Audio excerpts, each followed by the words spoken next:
Once upon a time in the Whispering Woods lived a little squirrel named Squeaky. But Squeaky wasn't like the other squirrels. While they scurried up and down trees, gathering nuts, Squeaky was busy looking for something else. He was looking for the Glimmering Grove, a legendary place where the trees had leaves of pure gold and the air smelled like warm honey. The other animals scoffed at his quest.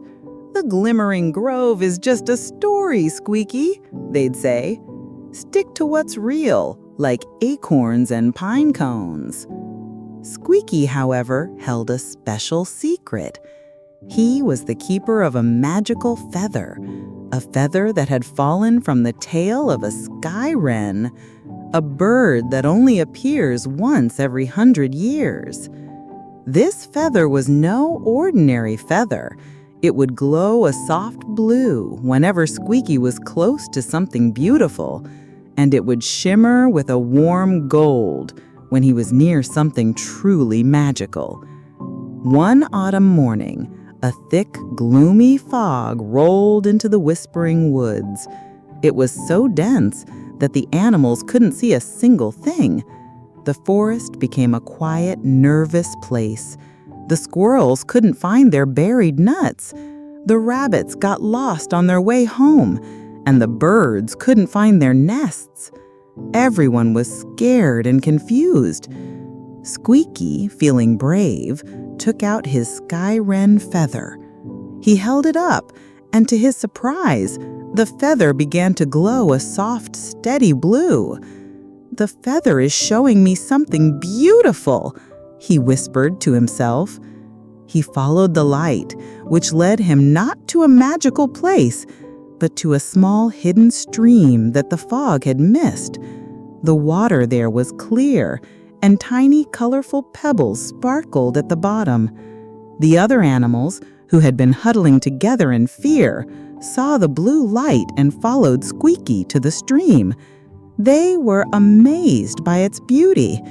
The sight of the sparkling water and the tiny pebbles lifted their spirits, and they felt a little less afraid. But the fog was still there, and they still couldn't find their way home. Squeaky looked at his feather again. It was glowing blue, but not yet gold.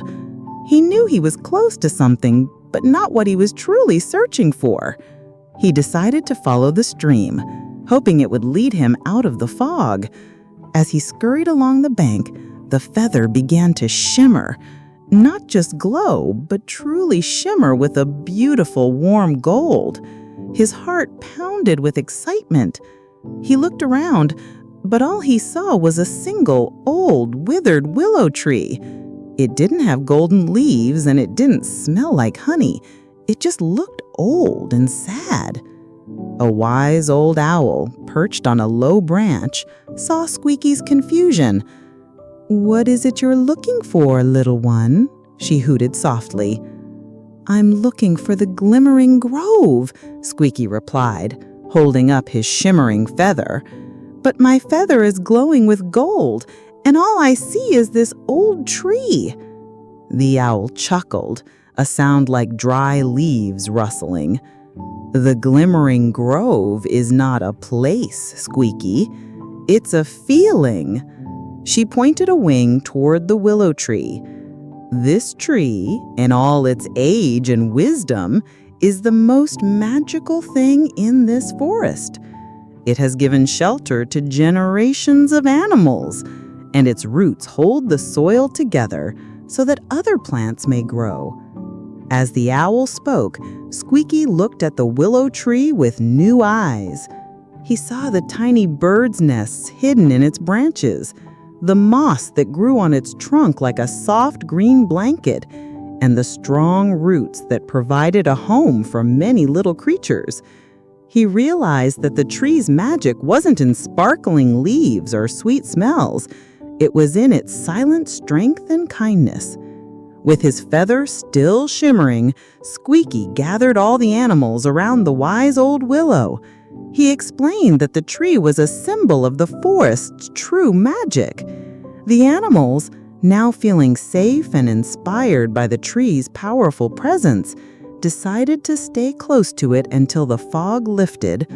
They helped each other find food and talked until the sun finally broke through the clouds. The fog cleared, and the animals all found their way home. Squeaky never did find a place with golden leaves and honey-scented air. Instead, he learned that the most magical things aren't always what they seem.